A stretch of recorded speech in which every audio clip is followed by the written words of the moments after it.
రంగారెడ్డి జిల్లా శంకర్పల్లి మండలంలో అయితే ఒక ముచ్చట జరిగిందిలా. ఈ ముచ్చట అయితే కుసంత చూసేందుకు నవ్వొస్తున్నా కూడా పాపం ఆ సర్పంచ్గా పోటీ చేసినటువంటి అభ్యర్థి ఓడిపోయేసరికి ఆయన చాలా బాధపడ్డాడులా. కాకపోతే జనాల మీద కోపం ఎట్లనైనా తీర్చుకోవాలని చెప్పేసి ఆయన ఏం చేసిండో ఎరికేనా, ఏకంగా నాకు ఎవరెవరైతే ఓటు వేయలేదో నా పైసలు నాకు తిరిగి ఇవ్వాలి, తిరిగి ఇవ్వలేదనుకో వాళ్ళు ఎవరెవరైతే పైసలు తీసుకున్నారో పెద్ద పెద్దోళ్ళే నా దగ్గర లిస్ట్ మొత్తం ఉన్నది కదా, ఆ లిస్టును మొత్తం వాట్సాప్ స్టేటస్ ఈ 5 ఏళ్ల వరకు అయితే నేను పెట్టుకుంటా.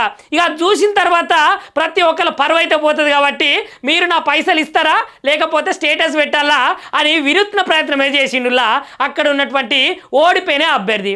మరి పైసలు ఇచ్చుడెందుకు, వాళ్ళు ఓటు వేయకపోతే మళ్ళీ వాళ్ళని అడుగుడెందుకు, మరి ఓటుకు నోటు ఎందుకు అమ్ముకునుడు, ఇట్లాంటి పరిస్థితులు అన్నీ వస్తాయని తెలియదా?